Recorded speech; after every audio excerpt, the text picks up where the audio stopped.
guys, it's me, Jamie, with BitLapse here. So I decided to go ahead and I ended up picking up Magic2015. So definitely a game that I've been watching, but didn't really want to pick it up at first. When it first came out, I'd seen it on PC when it first started announcing, that it was going to come out. So I wanted to kind of basically explain some of the changes, things made. For me, I've been playing it for about 2 days now. I picked it up just because I saw it for $10 and I thought, well, you know what the heck, let's try it out. Magic the Gathering is basically a game that I've played since I was a kid, so it's always been dear to my heart in regards to a game that I truly like to play. So I wasn't going to pick it up at first. The reason why I didn't pick it up when it first came out was just because a lot of the previous versions of Magic the Gathering, the Planeswalker, it just had a lot of problems, things that I didn't like about the game. A lot of it was just due to the fact because it was just laggy a lot when you would try to play the game. When you're playing up against other people, there was a lot of lag. Loading screens took forever. And one of the biggest problems that I had with the game was that really what takes away from an online trading card game is basically building your decks, and that was kind of something that was kind of missing from the first 3 different previous versions of this game. So I played them. Me and David Slide, we played a lot of them. We enjoyed the game. It was nothing we did not enjoy, but it would just, for me, it lacked something, and part of the what it lacked was the ability for me to be able to create the deck that I wanted to create. Previous versions of Magic the Planeswalkers pretty much is that they give you prefab decks. You can add cards that they gave you, but you couldn't take cards out, you couldn't swap anything out, so whatever cards you have is what you had. You can only put cards into the deck, which was great, okay, but you know, it really took away from what Magic the Gathering was for me. It was creating my own deck, basically what it was, what I wanted the game to be, and how I wanted my deck to work. So I was kind of forced into playing the cards, or we were forced into playing cards that were given to us. Now, I get it. Magic the Gathering is still sort of new to the gaming world and console world. Magic the Gathering is a super old game, basically card-based game, but I understand what they were trying to do. They were trying to get people to basically understand the game, how it works, what all the different cards did, and then they slowly implemented different card types that had different abilities, which basically, which I understand. They had to basically do baby steps to get people to understand the game, you know, instead of throwing them in there and building, giving everybody the full-blown game and saying, here, build your own deck. I'm sure a lot of people would have grasped the concept and got it and just would have got it and start creating their own decks, but this was just kind of something that excuse me, that they were just been trying to spoon feed people step by step, which I get it, I understand, but it just kind of bothered me because I was already ahead of the game and it was something that I was expecting. So anyways, here we are, Magic 2015. I wanted to kind of show you what they've changed in the game since the previous versions. There's been different changes with things that they've kind of taken away, things that they kind of added, and we'll just kind of go through them real quick and then we'll get into some gameplay. Check it out. If you've never played the game, hey, no biggie, I can show you how it works. It's a lot of fun. If you're into trading card games or online trading card games, this is a great game to get into. It's a little bit more than the Pokemon series or the Hearthstone series. There's a little bit more to it, a little bit more strategy involved. Basically, a lot of the games were built off of Magic the Gathering. So Wizards of the Coast basically makes Magic the Gathering. So let's go ahead and get started into the game here. Let's log into it. I was kind of surprised by this game. I wasn't expecting it to be as, well, to me, as good as I thought it was going to be. It's better than I thought anyways, is what I'm trying to say. Alright, so here we are. You've got this, obviously, this is the main menu. They've got multiple different things. You get the single player, which is basically your campaign mode. What's nice in the campaign mode, you basically just kind of like the older versions. You go in and you fight up against certain bosses. Here, I'll log in. Well, we can log in. Let's get this one here. This is the one that I'm currently working on. You start off. There's little stories about the game or about this little scenario. Who the boss you end up fighting.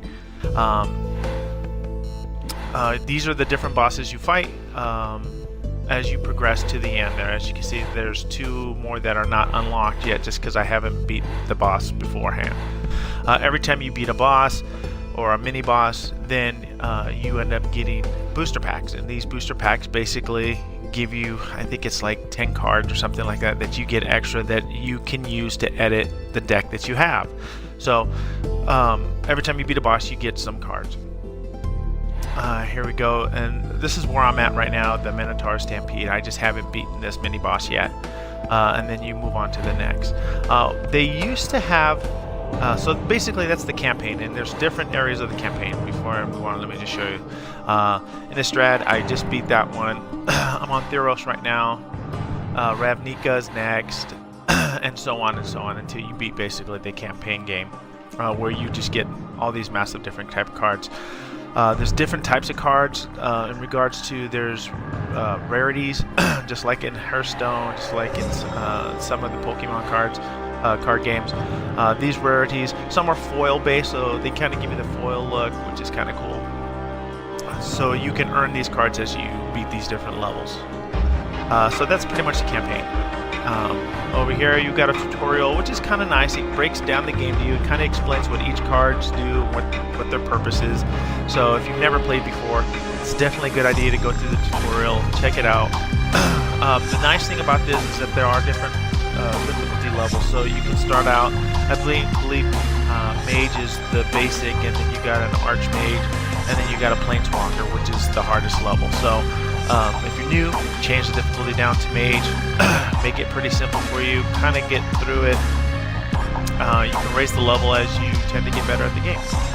But in regards to the tutorial, I highly recommend it if you've never played it before. It explains a lot, gives a lot of detail about the cards and what they do, what the functionality is.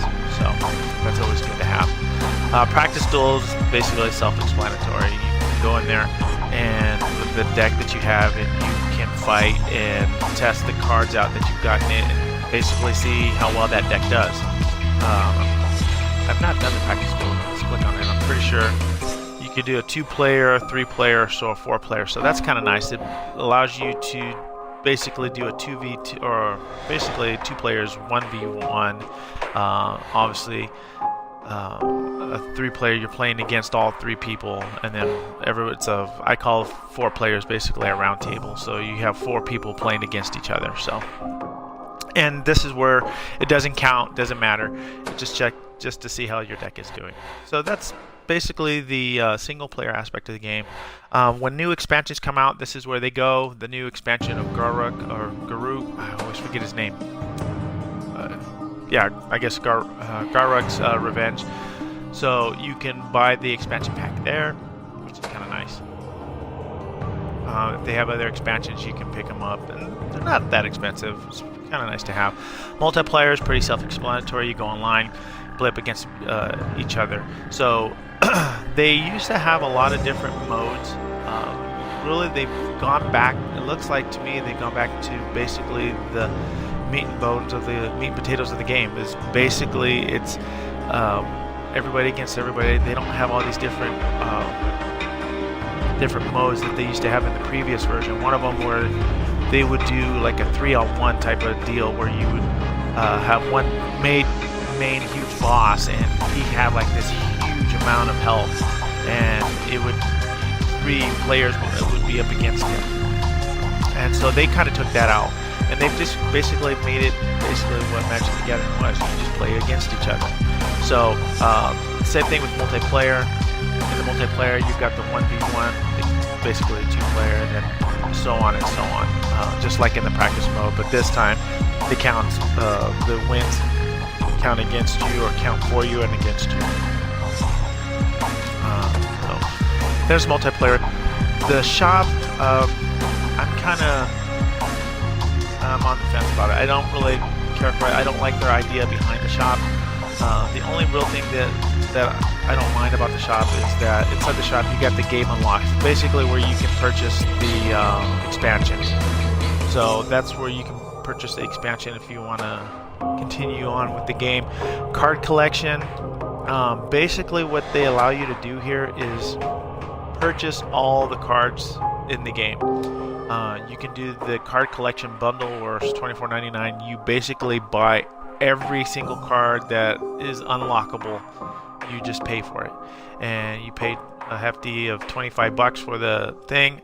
Me personally, I know if Dave's watching or listening, he's going to tell you that I have purchased cards in the past. I have, and basically the other versions, it almost seemed I mean, you can win them, but it was always harder to win them.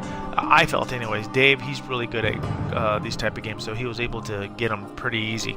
But so I purchased some of the keys to pick up some of the cards I want.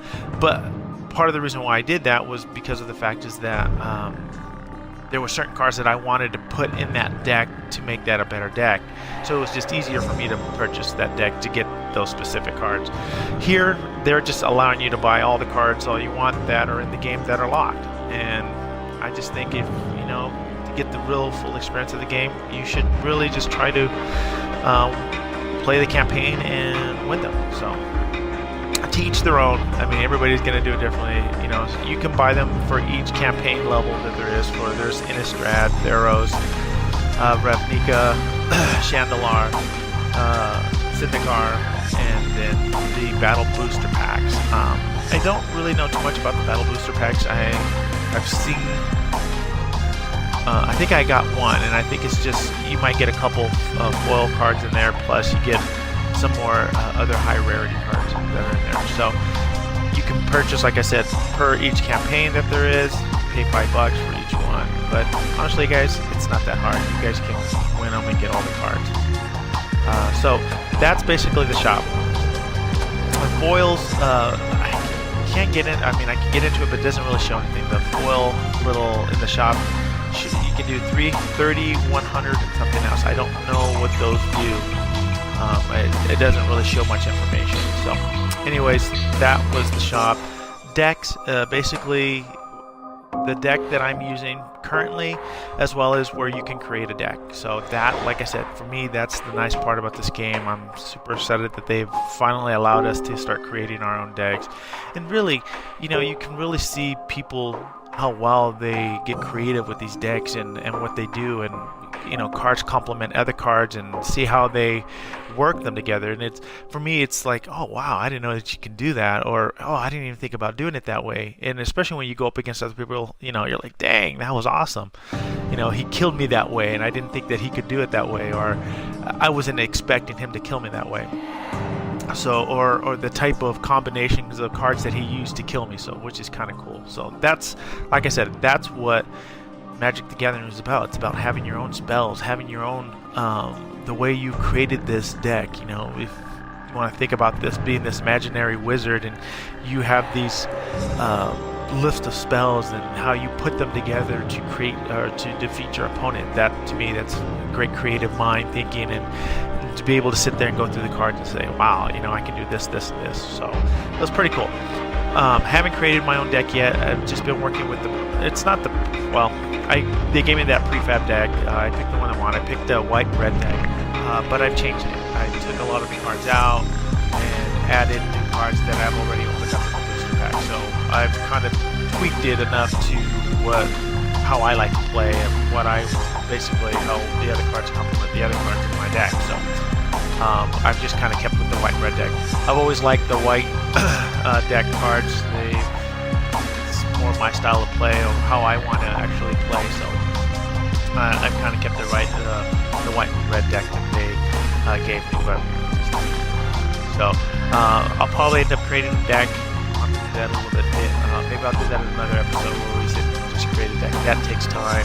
It's a lot of time putting the deck together. They also, the other thing that you can, it's good to know, is that when you're creating a deck, if you're not good at creating decks, don't worry about it. They actually have thing where you can go in there and it allows you push the button and it'll create a deck for you. I'm pretty sure it'll give you certain specifics, like what do you want? Do you want a red deck? Do you want a green deck? Do you want a multicolor deck? And then from there, it starts creating a deck for you based on the cards that you already own. Or it'll take a prefab deck with some cards that you own and it'll basically put one together for you. And it'll tell you the stats on the side of how well the card's going to do. And I'll show you that in here. Matter of fact, we can click on this and we'll edit the deck.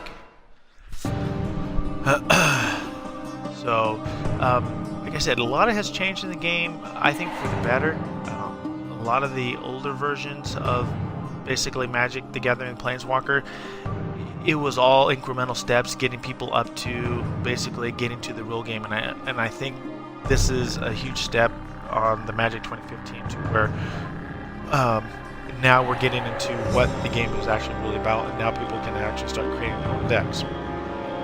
This here is the deck editor.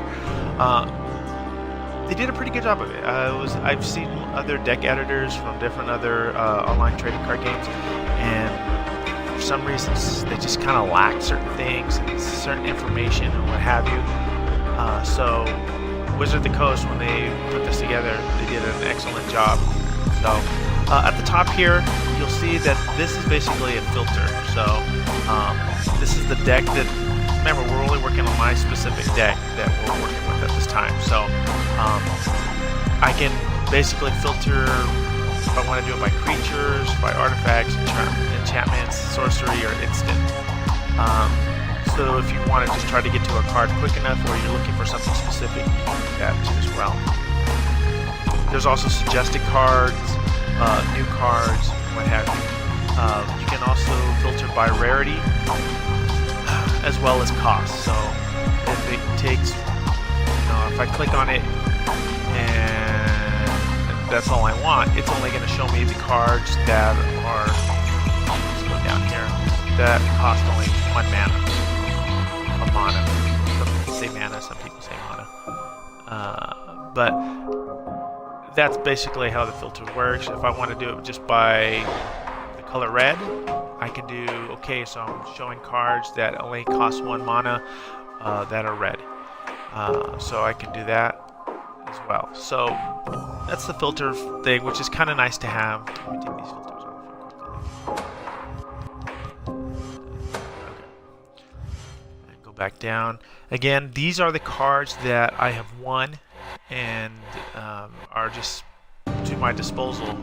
They're just sitting in a card deck side that if I want to add them to my deck, I have them to my disposal. These are pretty much all the cards that I have from all the different colors that I've won from all of those campaign levels. So you can flip through them all. Again, it's not a lot. It looks like a lot, but it's not. It's a very short deck that I have available to my disposal. Next one down, you can change from spells to land. So the spells and land there. So if you're looking to add specific lands, you can do that. There are certain lands out there that do, besides, these are all basic lands. Go up.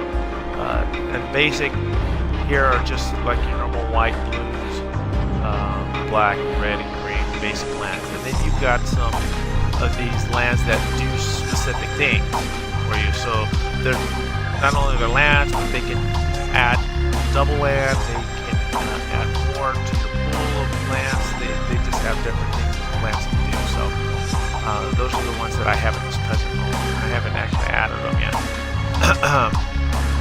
Or added anything new ones yet. I've just kind of kept with the basic ones. So you can do that. Add more lands in, what have you. I'm not going to get in on how you should create your decks and stuff like that. That's something that you should do.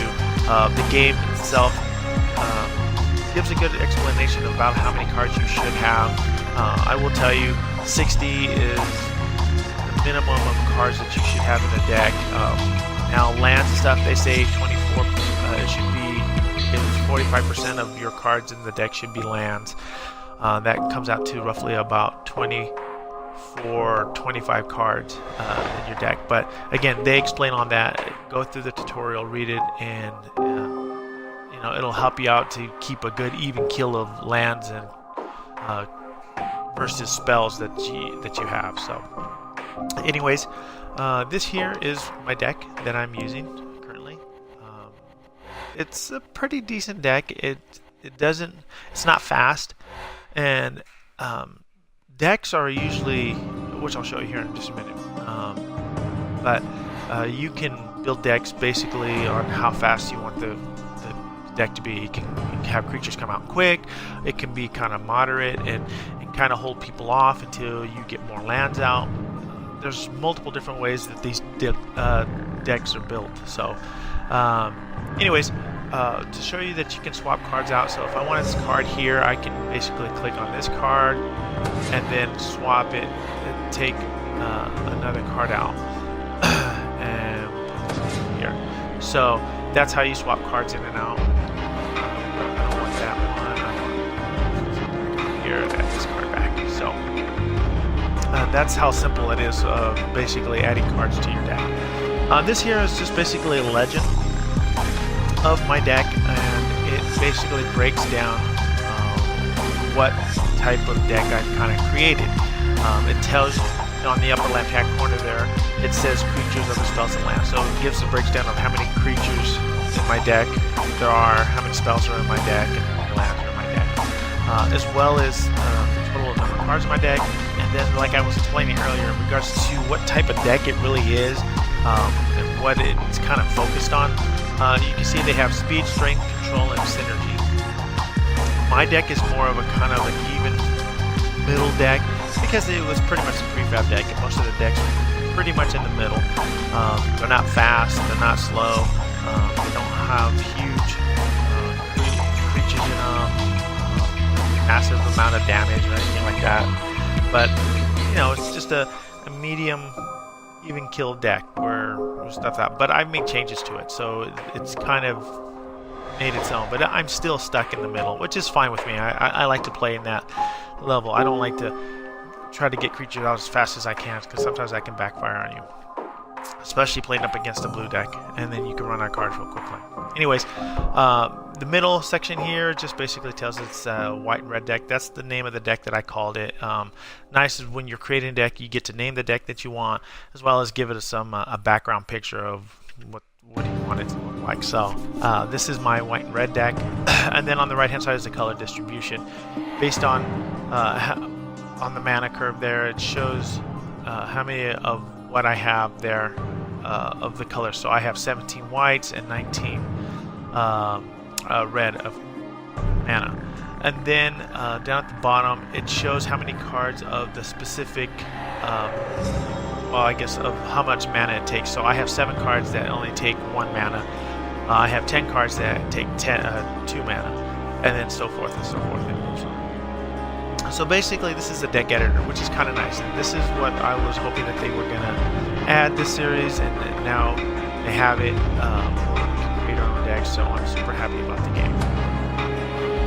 So once you finish what you want, or done creating or changing the deck, you just save and quit, and it takes you back out. See here. So, and then from there, that's the deck section. Create a deck or edit your own deck. Card collection, pretty nice. This basically shows all the cards that are in the game. It'll tell you what cards you own, how many of those cards you own. You know, if you're looking for a specific card that you want to get, you can see it in there. You can view all the different cards that are in the deck here. Basically, not in the deck, excuse me, that are in the game. As you can see, there's tons of games, and I don't have a lot of them. The little, like I was telling you, the numbers on the bottom of the picture of the card, that number 2 just basically shows how many of those cards I have. I have 2 of those type of cards. So this is just where you can see all the cards. And if you want to break it down to by each campaign, you can go to each campaign that there was in Innistrad, and you can see the cards that you own and how many cards. It'll tell you how many cards you've collected from Innistrad, 25%, how many foils you have, and then you can sort it by rarity, type, cost, and color. So you can always do that to see all the different cards. Hey, Shakespeare, what's going on, guy? So I'm just kind of going through this and showing off Magic2015 here. So anyways, that is basically the card collection, which is kind of nice. Help options, pretty simplistic, pretty self-explanatory. That's where you can change your difficulty level too. So make sure that when you are playing, if it's too tough for you, you can lower the area, the help and option area. You can go to your settings. The controls are pretty simplistic. Basically, how to play basic Magic, how to play combat, building a deck, and your credits. So settings here change. Like I said, the level of difficulties there. You can turn off some of the effects, the animation stuff, volume control, preferences. Like I said, I usually turn off the combat animation. Makes the game flow go quicker. It's not. It's kind of cool to see the animation of the different cards that do damage to the other person's cards. They're kind of cool for a while, but at some point you want the game to kind of move along, so that's what I usually do. No, I don't think they do have reverse holo. I haven't seen any, honestly. So I haven't seen that yet. But through here, there's advanced options, simplified targeting, and it tells you what they do. You can make your opponent gain life, damage your own creatures, and so on. And auto land, and you can have the game help you as much as you want, or not help you as much. If you're an advanced player and you know how to play the game well, you can turn off a lot of these options that basically help people who to pick to hit first and what have you. And that's what's kind of nice with this here. You can turn them on and off. So. For advanced players, I suggest take them off. If you're a new person to Magic again, leave them all on. They'll help you who you should hit first. Always make sure you read the cards too. Once we get in the game, we'll show you guys that. So this setting tab, that's basically the help options. Player profile is just your profile. Breaks you down into what shows the deck that I'm using, my mana colors that I use, my persona. I can show you my achievements, titles I've unlocked, and then the card collection of how many cards I've collected out of the 1,145 cards that are out in the game. So, and then basically down at the very bottom it shows how many duels I've won, planes fully explored, 0.6, most damage dealt in one turn. So it kind of gives you a nice little breakdown of, basically your profile and what you've done and the different stats here. It's more of a basic stats. You can read through these if you want. Get your own. So it shows you all your different stats. Just kind of rushing through this. So anyways, let's kind of go. Let's just get into the meat of the game. We'll start playing it. The multiplayer side of this. And here. It's a 2-player.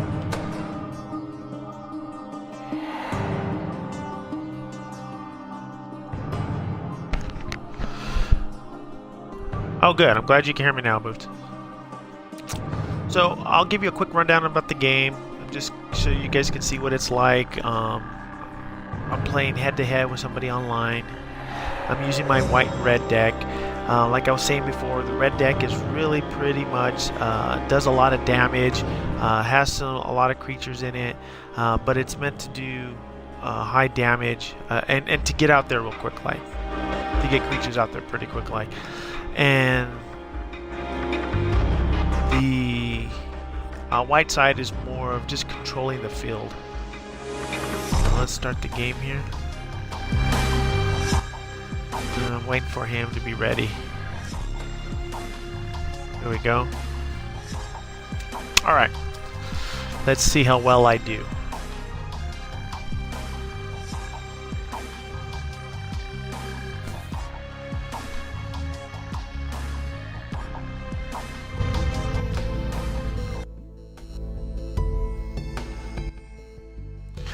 Okay, so I got a couple lands, and then the rest are my creatures and my spells that I can use. I just don't feel... I'm going to draw a new hand. You can either draw the hand that you got, or excuse me, you can keep the hand that you want, or you can draw a new hand. And I'm going to draw a new hand. I'm pretty sure the guy can hear me, so I'm just going to stick with what I got here. I have no whites, but hopefully I'll get to pick up some more whites as we go. Again, here are the creatures that I have. It's the 1/4 creature. He's a 1/1 creature, but he has an ability whenever. Oops, sorry. I gotta lay down. He's laying down, and then I'll lay down the exact same thing he's got. So he's playing. I think he's. Well, I know he's playing a red deck, so we'll see what other. If it's a multicolor, if it's just a straight red deck. And you don't have to have multicolors. You can play one color. If you feel comfortable playing one color, go for it. There's nothing wrong with that. Playing two different colors just gives you a diversity of having other abilities of that style, of that white or red or green. If you're playing a red deck and you add in white cards or green cards, then kind of gives you a little bit of more diversity in your deck there. Fine. So I'm gonna block, and it's just gonna kill him.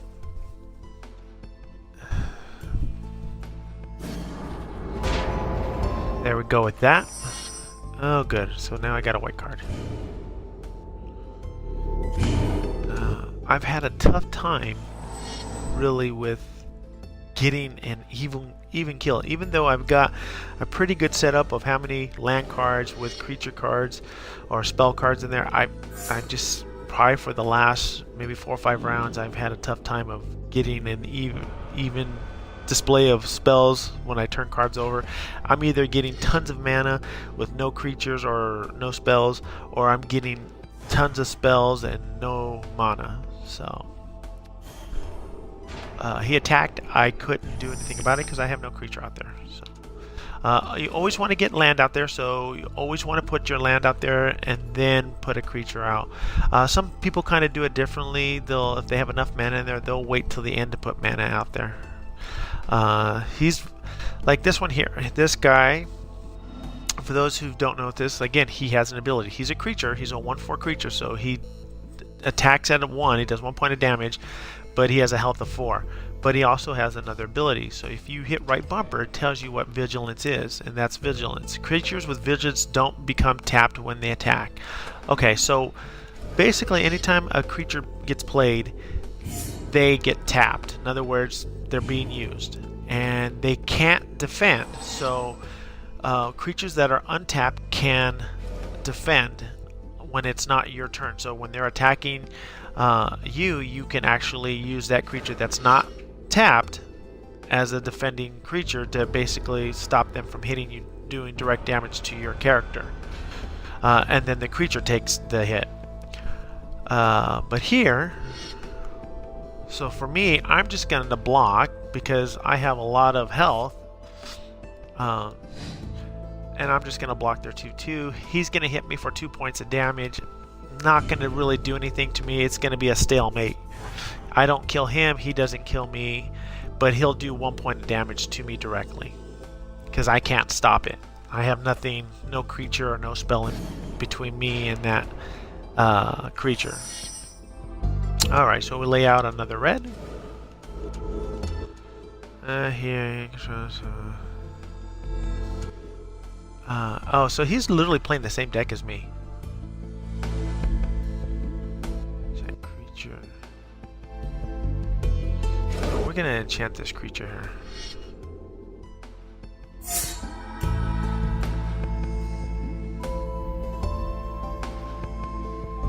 Oh, this might not be a good thing, but let's see.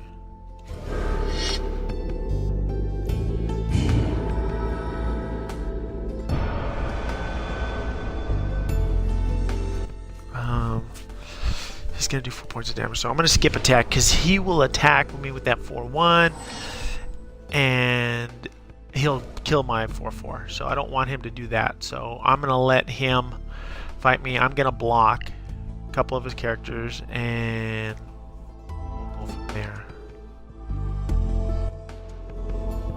Though this card here is a sorcery. Gain control of the creature until end of turn. So I can literally take one of his creatures, for my use, hit him with damage, and then it'll end up giving his card back to him when it's his turn.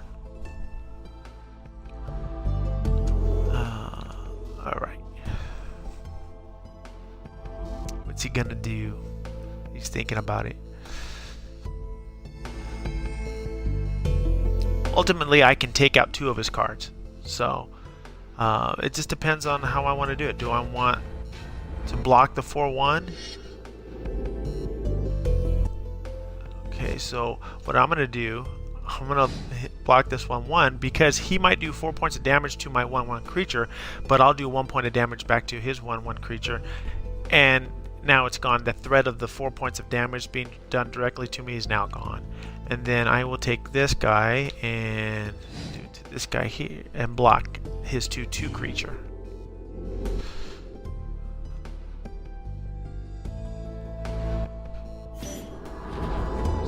Okay, so there goes that one, and there goes his 4/1. So I'll take 2 points of damage. I'd rather take the 2 points versus the, I think it was 6 or 7 points of damage actually he had up there. See, here we go. This is what the concerning part is for me. Alright, I'm not going to do anything because he's really...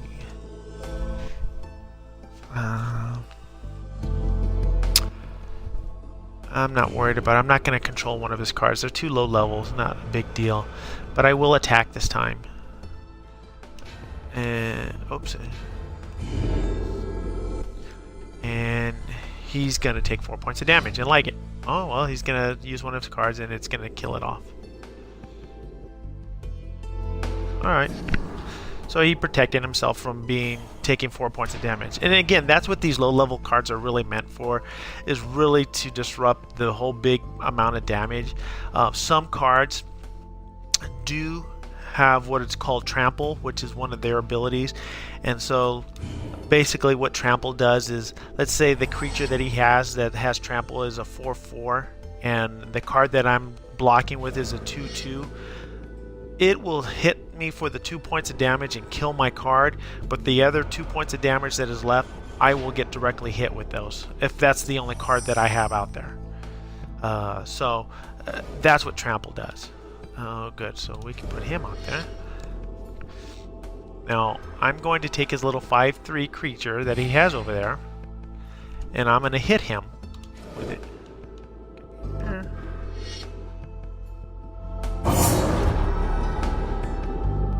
And now I'm going to attack with his own card and have him do 9 points of damage, unless he decides to block. And he is. He's blocking both his cards. Those 2 will die, and he'll only have a 5/3 out there.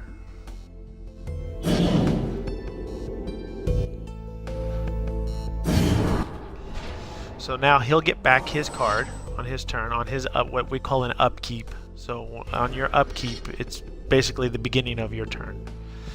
That card we need to be careful of, because if he throws an Aurora, which is another card that has an ability called Aurora, if he attaches it to that 2/3 card, he can bring out a 2/2 dragon. Then basically he can pump into that. And what I mean by pump into that, he can add mana into that 2/2 dragon and add more attack to it. So if he's got 3 red cards or 3 mana land cards that he's not doing anything with, he can tap them, and then now that creature becomes a 5/5 dragon. Okay, so I'm going to do it just so that do I? Well, I'm just gonna block it. I'm just gonna block it for now so I don't take the damage.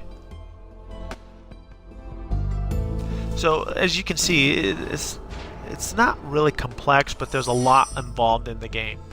See, here I go. Now I'm getting tons of mana and no creatures. And this has been my problem that I've been having forever. Alright, so I'm going to attack.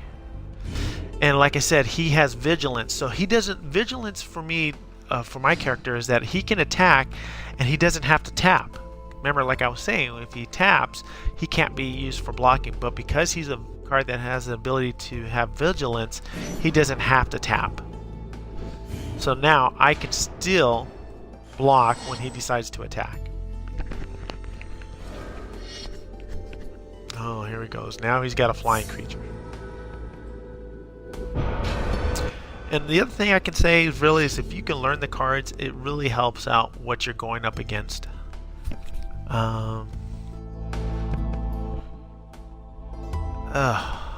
I just don't want... I'm going to skip it. I'm going to take the damage. I'm taking the damage because it's the only creature that I have out there. I don't have any other creatures at this present time. Nothing I have to go up against that. So now I can actually lay him out there. And... Alright. That said, we can... Oh, we can do it at the back end. I'm going to throw the mana at the end of the thing. It doesn't matter whether you do it at the beginning of your turn or at the end of your turn.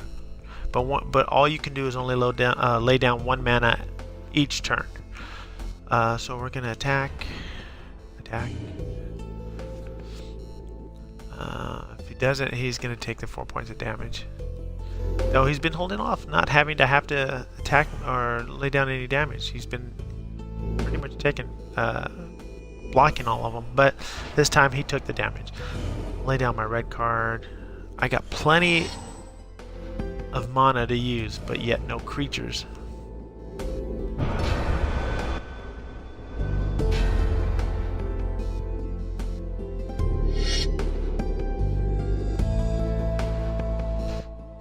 Well, how do we want to do this? Let's do this. Oh, this is not good, but well, actually, I'll survive.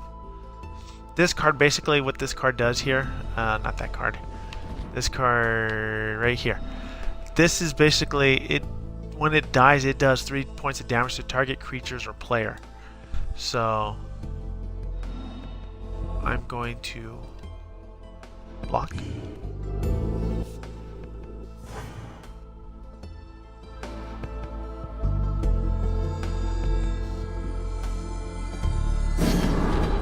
And then I can pick the creature that's going to take 3 points of damage. And we're going to get rid of his flying little creature there. So see, every card has its different abilities of what it can and can't do. See, but this is no good for me.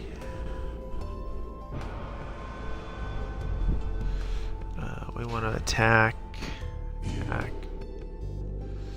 I really need something. He took the damage. Well,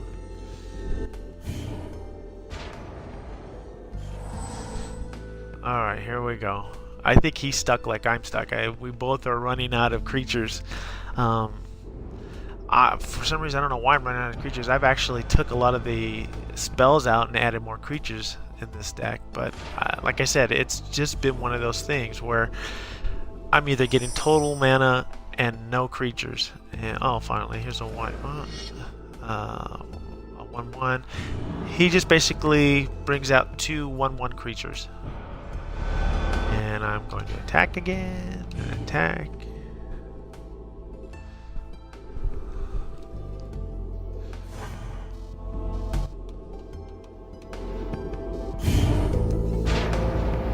Alright.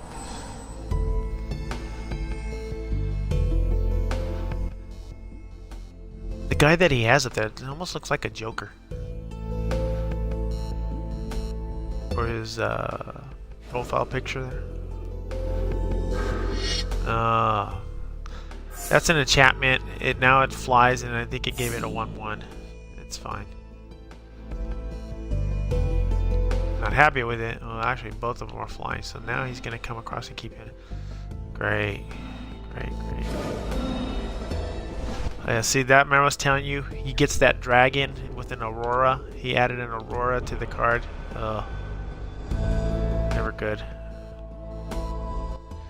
So he can come across and slap me as many times as he wants, and I can't do anything about it because I don't have any flying creatures out there.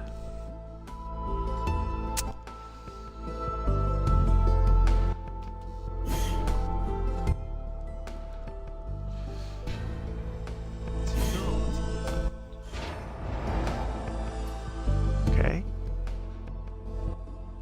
Not to kill me?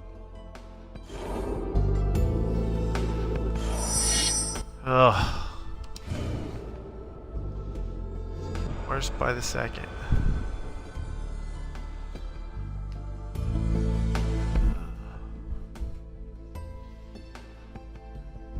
Well.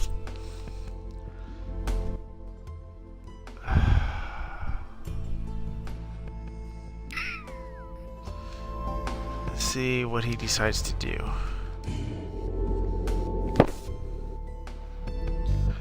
I didn't tech with the 1/1s because ultimately they're just going to die. But again, like I was saying before, they're really just meant for defense and to cover myself so I don't take big hits. But unfortunately, they're flying. So there he goes. He's going to attack. I'm not going to die. He's not going to die. It's just going to be a stalemate.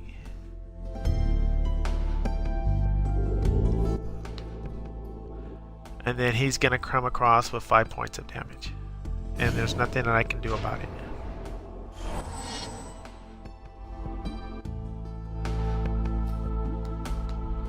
It's horrible.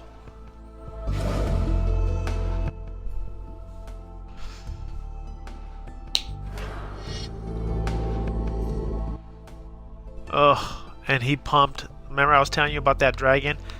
He had extra red cards, didn't do anything with them. Now they've become a 5/2.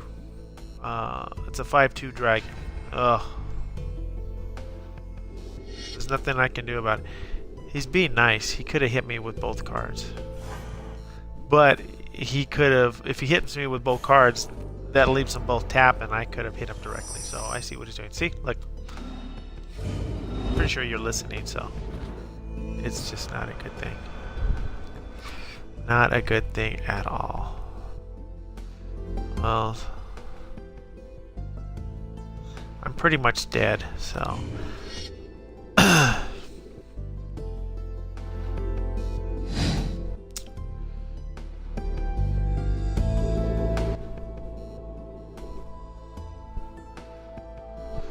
and he'll do it again. For that dragon, why he got a 5/2 or 5/2 at the time, he pumped 3 in it, but it only lasts that turn, and then it goes back to the normal 2/2. But he'll do it again. He can pump into it if he wants to. That's 5 points of damage there. He pumps 2 cards into it. I'm dead.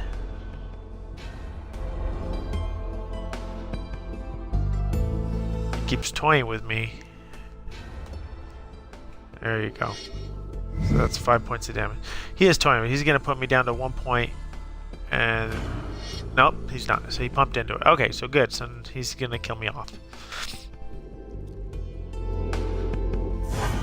Oh, I've had this bad luck for the past 4 or 5 turns. It's horrible. So that's it, guys. That's basically Magic the Gathering. I'll play a couple more rounds. I'll keep streaming this for a while. Hopefully I can win a couple more hands. Maybe I'll go back to my campaign too as well. But actually, let's try a 3v3. I've not tried a 3v3 before, so let's give that a shot. 3v3 is a little bit tougher. Again, now this is where it gets really shady. Honestly, it can get really shady here. People tend to band against the other. So if you're weak, they'll band up against the weakest player in the battle, and they'll just knock you out. They get that way. It gets shady. The game gets really shady when you have more than when you're playing against just one other person. So hopefully we'll see what ends up happening here. But I'll be interested to see what happens. Hopefully I'm not the weakest person. Like I said, it's either been all mana or all creatures and not have enough even set of cards in my hand. I've not had like 4 manas and 3 creatures, or 3 manas and 4 creatures, or spells. So it's always been tough. Hopefully I don't get my ass kicked in this one.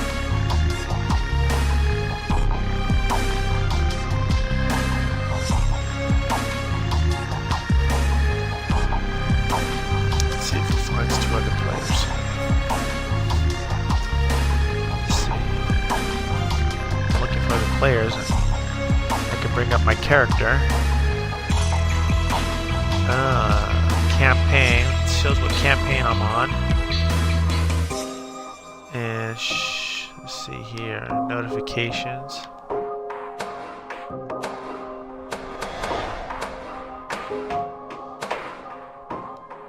Unlocked. Says Death from Above. I won a day ago.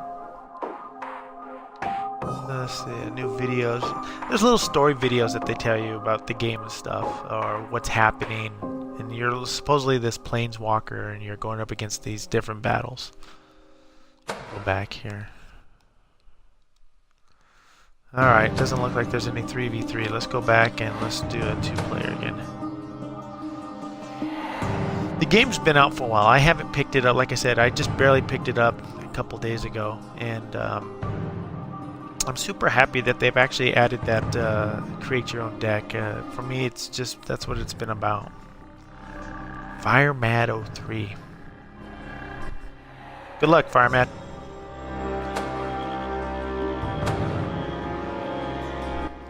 Okay, he's ready, I'm ready.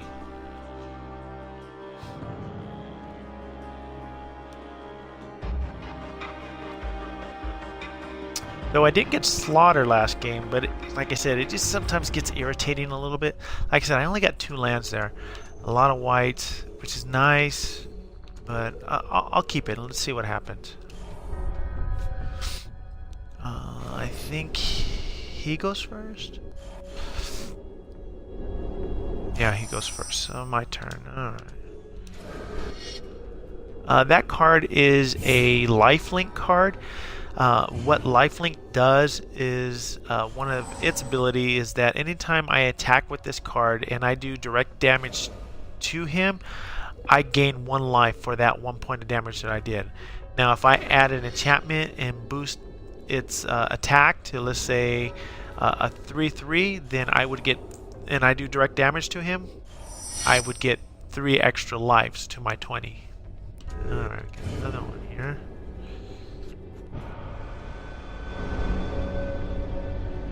So I'm going to skip attack.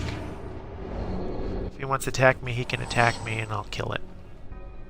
A red card would be nice. Here, it's an instant. So instants work a little bit differently. It allows me to attack on their turn. So it's just a quick spell that gets tossed out there on his turn, which I might end up doing because of the fact he's just built a 4/2 creature out there. He's using a red-black deck, so like I told you, a lot of fire, a lot of quick this, and then black is same thing, creature. So I'm going to stop the timer. So that little purple bar that was going across, and I'm going to, he can't do anything about it, so I'm going to do 2 points of damage to him and kill it off. Now, if that was a blue deck that I was playing up against, I would be kind of skeptical of doing it just because he could counter it.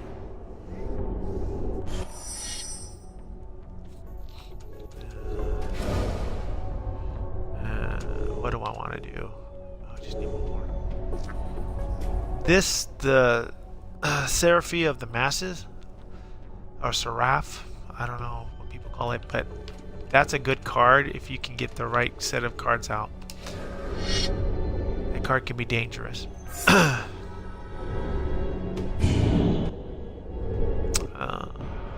What just happened, it was a card that basically adds a 1/1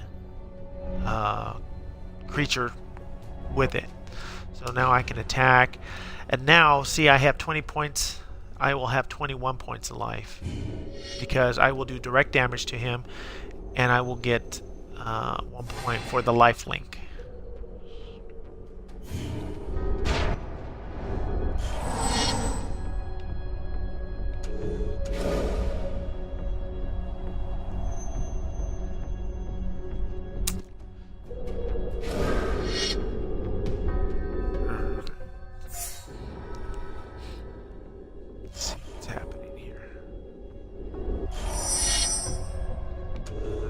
I like a red card. That would be nice. Alright, so I have a flying 3/2 creature. He's not going to like this very much. 4, 5, 6, 7. I could. Power of each of the number. Let's just put him out there for right now. This card here, the Seraph of the Masses. Convoke, basically what it says is that I can actually use characters or creatures to basically pay the mana cost to bring that creature out. Okay, so what do I want to do here? I'm going to attack with all three. All three attack. So this Convoke basically allows me to pay the mana cost. The mana cost is up in the upper right hand corner. So there's 5. See how there's 5 and then 2 white symbols? Basically saying is that you need to have 2 white basic lands, which are like I have on the left there, and then any color 5 other lands, whether they're white, green, red, black. You just need to have 5 other basic lands to basically bring out that creature.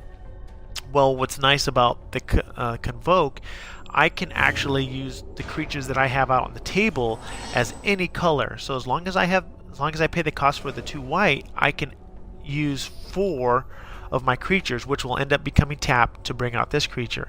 Now what happens is once that creature comes out, it gets the power of how many creatures I have out there. So if I have 5 creatures out there, then it becomes a 5/5 flying creature. I hope that makes sense.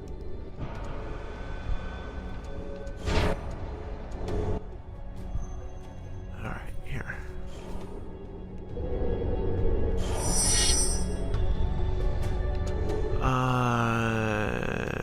One, two, three, 4. Let's see. Alright, what did he do? I guess he took the damage. Alright, I'm not gonna bring her out just quite yet. I'm gonna continue and I'm gonna attack and see what he does.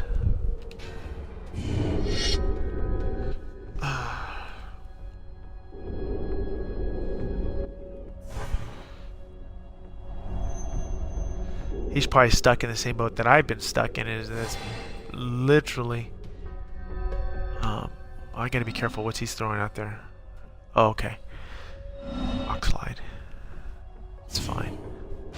Wow, he just took the damage. Okay. A red card would be nice. Not that I need it, but as long as I can throw another creature out there, that'd be nice. Oh. Rude. What he did is, let's show you there. Target creature fights under target creatures. Yes, creatures. Where was it? But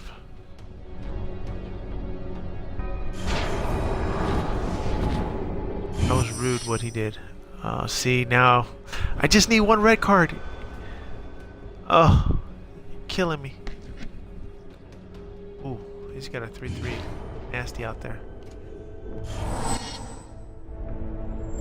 Oh, that's right, because he killed off.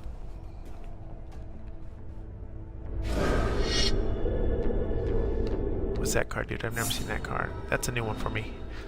Intimidate. It's a 3/2. What's Intimidate? Intimidate creatures with Intimidate can be blocked only by creatures that share a color with them and or artifact creatures. Great. What do I want to do? Fine, I'll block it.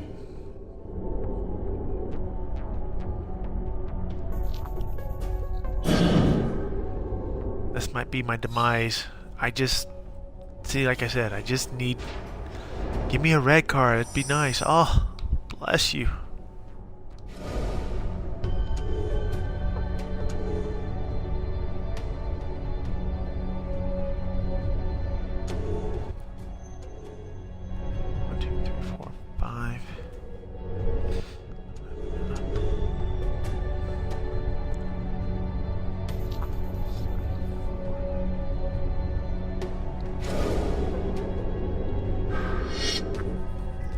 That card will come untapped. And now I'm going to attack with his card. And attack with all cards. If he's smart enough, he'll kill it.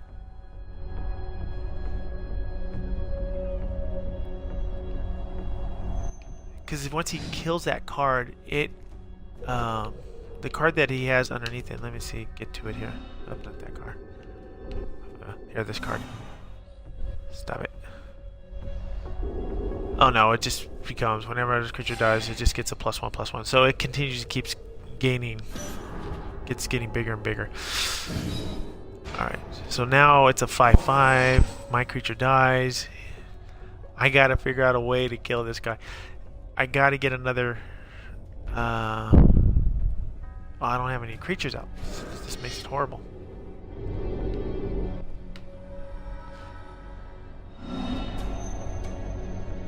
Let's see here.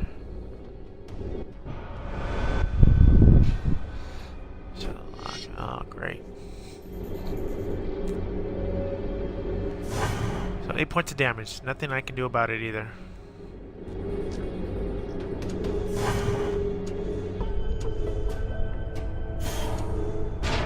Another red would be nice.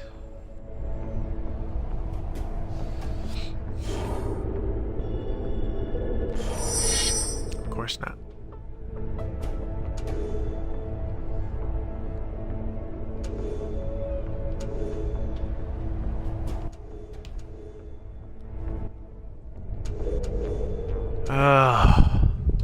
Feel my pain.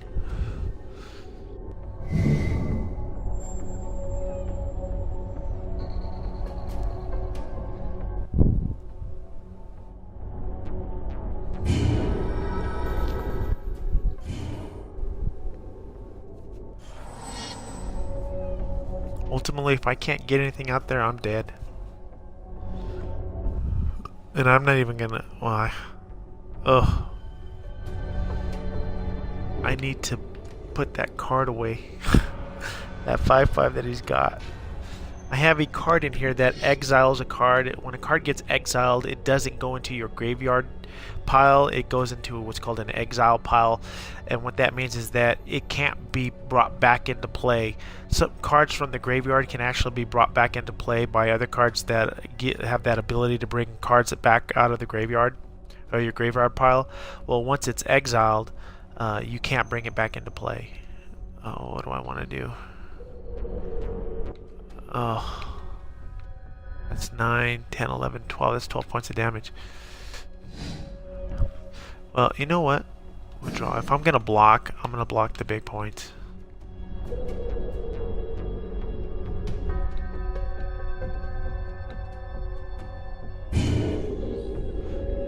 Oh, wait. No. That's what I get.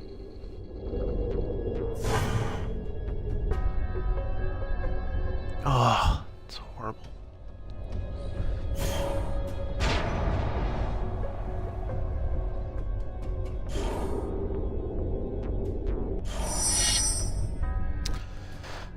Hey, thanks.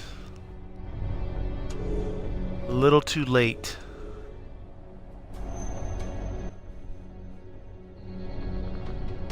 Comes a 3, 4.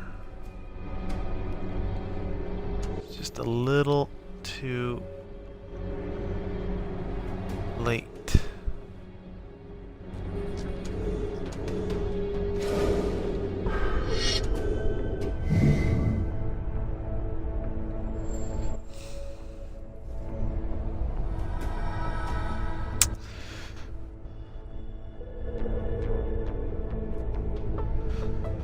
Oh, it's horrible.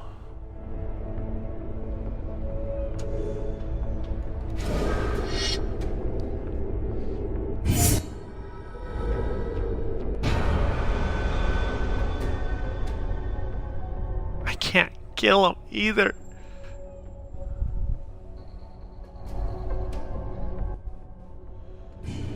Oh, this is horrible. I can't even kill him.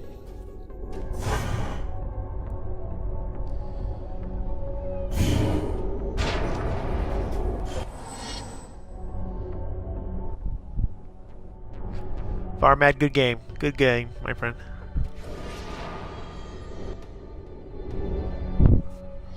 Ah, there he goes. There it is. Been defeated again. Like I said, I've just been having such a tough time. I was doing so well, and then all of a sudden now, Let's see if I can get into a 3-player match. Let's try again. The private match, which is kind of nice, is you can, if you have friends that actually play, you can actually just make a private match and then just invite your friends that actually have the game and do a round table against you and your buddies.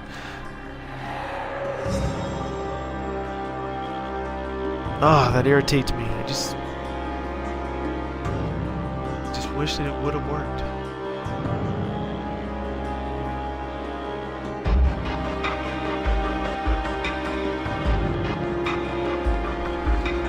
Hey Boots, are you still here?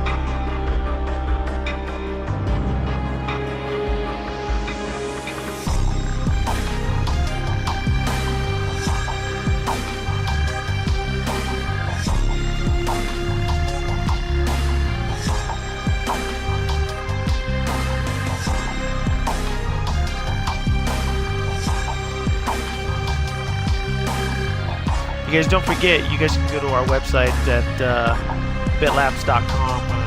We put up all our videos there too. It'll direct links to our YouTube channel. So I'll put up this video here on this here shortly. I'll probably end up doing it tonight. So I'll have it up and ready. This should be up tomorrow. So don't forget. Oh, Boots, do you have this game? Just asking. Anyways, you guys can always go to our website, bitlapse.com, our YouTube channel. If you go to our YouTube channel, don't forget, guys, don't forget to subscribe. Or most importantly, leave us a comment, leave us messages, give us a thumbs up, thumbs down, let us know what's going on. Also, we also added a new page. We are on Reddit now, so if you go to BitLapse, or if you search for BitLapse, you'll see our Reddit page that we have there. So we got that going as well too. So check out our different medias that we got. Let us know how we're doing though. Alright, so it doesn't look like it's 3-player. Let's try the 4-player.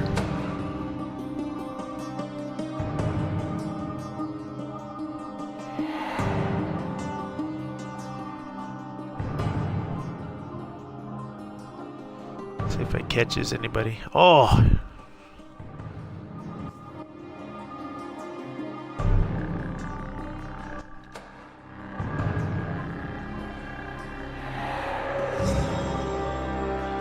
So I just want to know what this is. If this is 4 people against everyone, or is it team?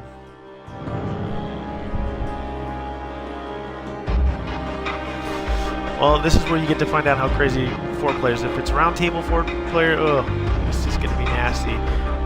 When you start picking on people, people notice that they start picking on. Yeah, it's definitely a fun game, Boots. They've changed a lot of it from the Xbox 360 version. This one is really good. Now where you can create your own decks, that's what I was super happy about. Didn't get the... I was kind of bummed that all the other versions didn't have it, but finally now being able to create your own deck. It used to be kind of slow through different stuff when you would play the game. I'm going to switch hands real quick, like crap. I'm going to keep what I got. So they had fixed a lot of the problems.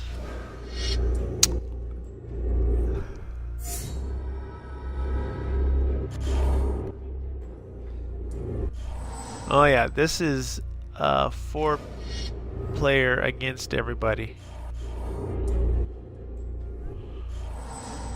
This is gonna get nasty. But anyways, get it. We can all play. That'd be kind of cool. I don't know if Cisco's into it, but maybe I know maybe Dave would play.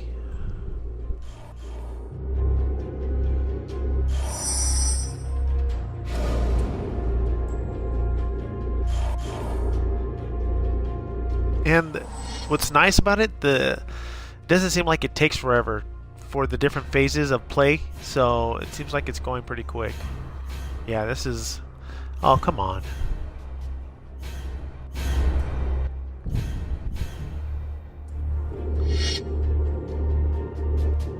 Thanks, Kings. Glad I could be the first one.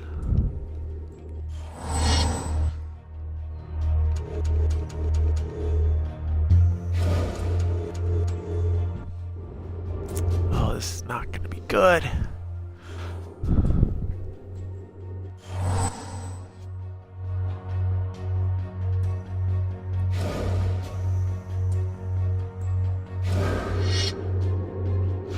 You can turn the tables too, so if you want to see their view of what cards that they have, so if you trying to wonder what they have, you can turn the table and you can look at their view and look at their cards if you needed to for whatever reason. Oh, see, I don't have any mana to lay it out, so you can only have 7 cards in your hand, and so if you have more than 7 cards, you gotta discard one. I think I'm gonna discard this one. Horrible. Bull crap. Yeah, I would. That'd be kind of cool.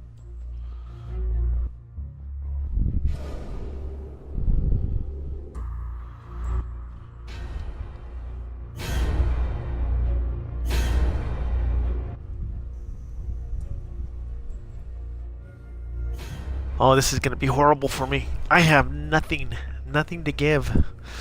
I have no mana. I need mana. 1/1, a 2/1. This version, or this release of Magic the Gathering, is pretty much what the card game is, which is pretty much for advanced players or people that have played this, who have played the card game. Like I said, they've kind of gone back to the basics and now have made it just pretty much where it's just the real game. You create decks and you battle it out. You can do 3 on 3, or well, 3 people can play, 4 people can play, and you just straight battle. There's no 2v2 where you have teams or anything like that. They took out all that other modes out. They had, I think it was 2-headed dragon one, or 1-headed dragon, or something like that. They had one of those modes in there where it would be 3 people against 1 person, but their health was like, you know, instead of 20 they got 40. So they got rid of a lot of those other modes and really have gone back to what the game was really about. Obviously no mana, so now I have to figure out what the heck I'm gonna do. Oh, I should withdraw now.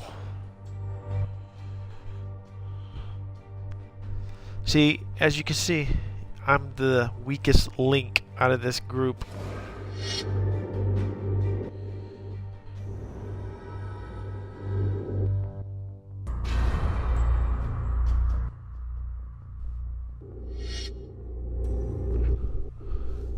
Not good. Not good at all.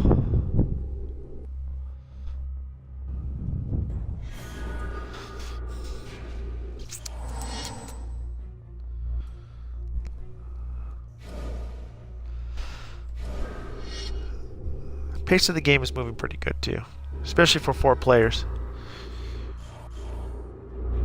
4 players can drag out real easy, and it gets boring real quick. Like, I'm gonna be the weakest link. I'll probably be the first one out, just because I can't play anything. Mind Rod, I haven't seen that card in a long time. Hey, thanks. What Mind Rod does is makes me have to discard a card in my hand, and they are just enjoying life. Actually, I think it's 2 cards.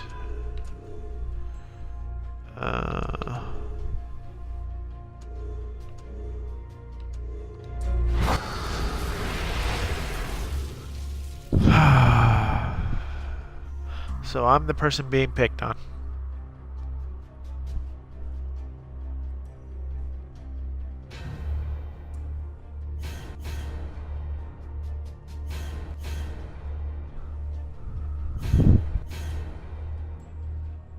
Here we go. Yep, here they go.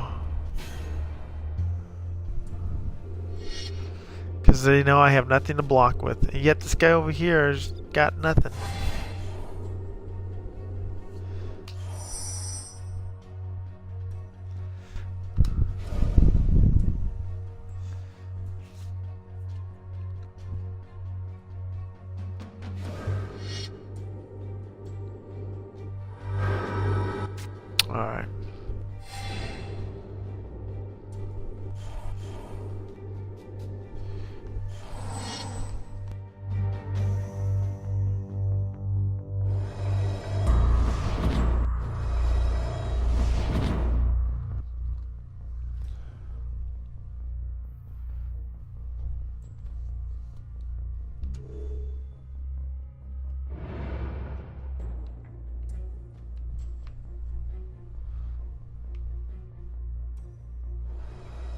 Flying rock. 2 cards. Yeah, it's horrible.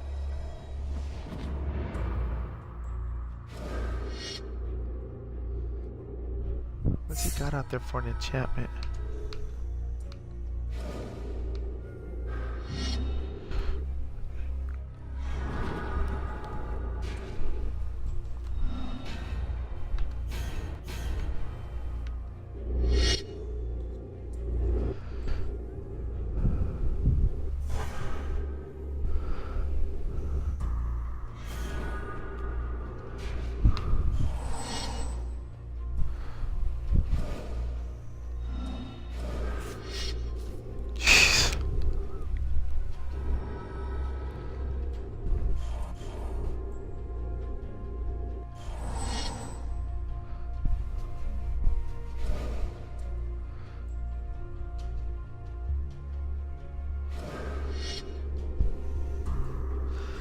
Hey Boots, are we gonna try to do the raid again for Destiny some other time?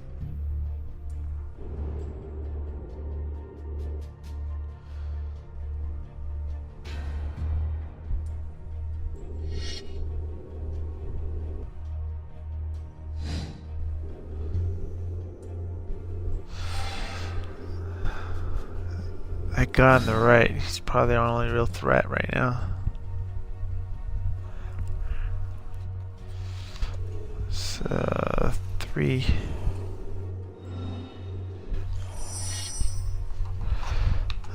Goodness for small little favors.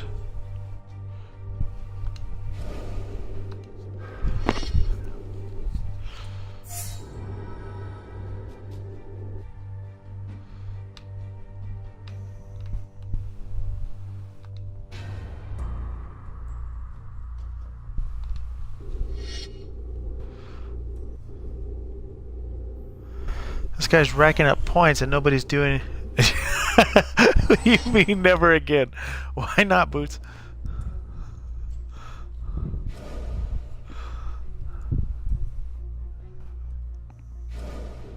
This guy's got 25 points and nobody's hitting him but me. It's retarded.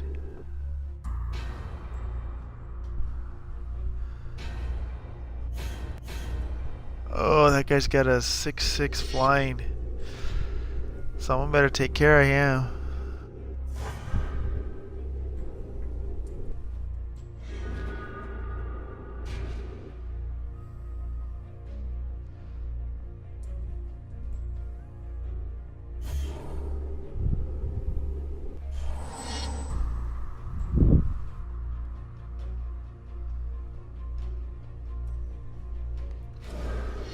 This is...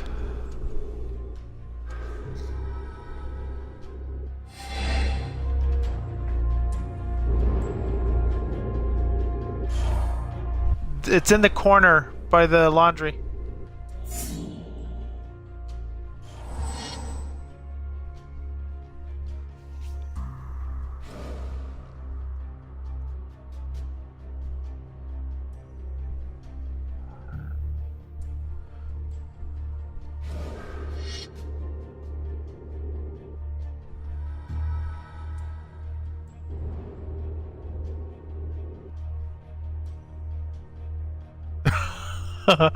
Understood. No, I mean, I haven't played it either. I haven't touched it since the raid. So, actually, I take that back. I did run in there one time. I was trying to do a couple of the bounties, but no big deal.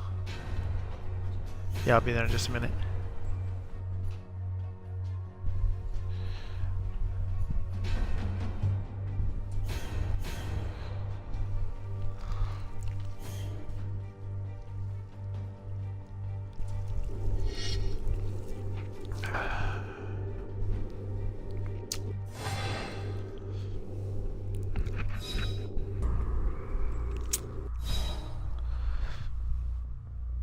Horrible. Everybody's picking on me, yet nobody's picked on him. Nobody.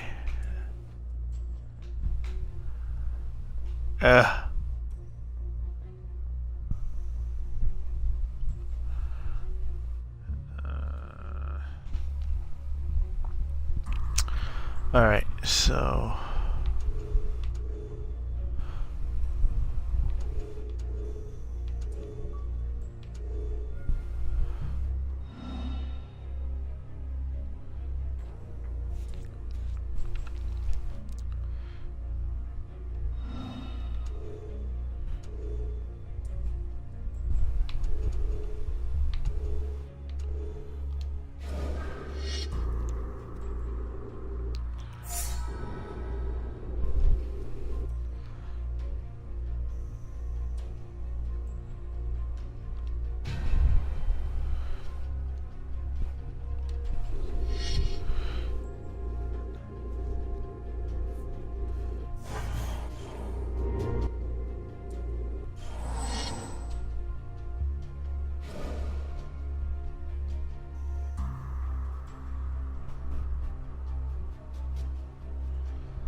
This is not going to be good.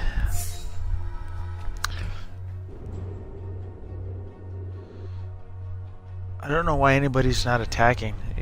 I mean, you kill the weakest link, fine, whatever, but these people are going to grow and get big.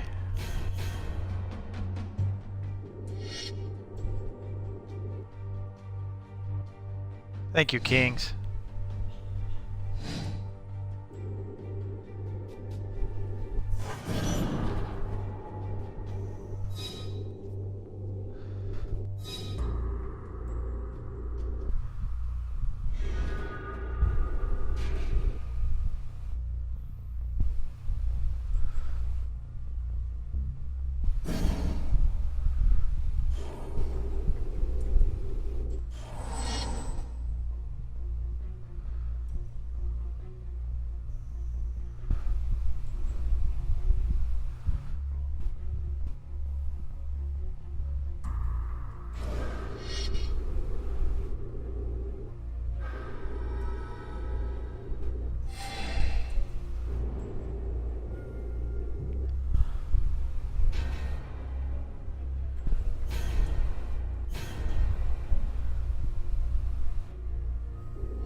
Oh, here we go. What does that card do? Wait, I want to know. Not that card. Jeez.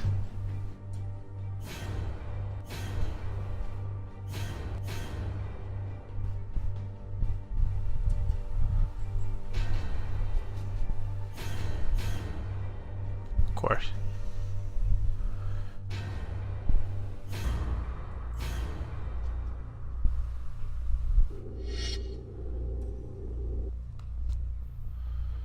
This 4/4 is gonna block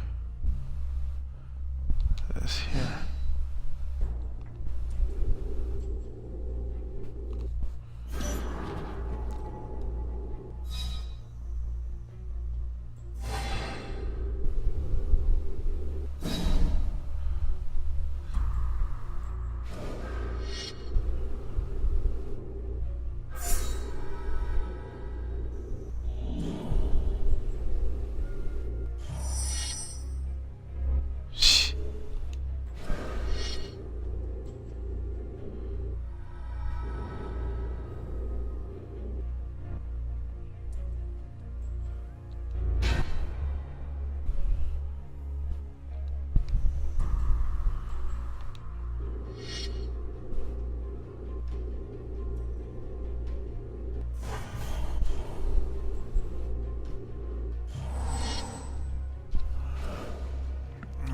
Come on, kill me off.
I'm not gonna stop it.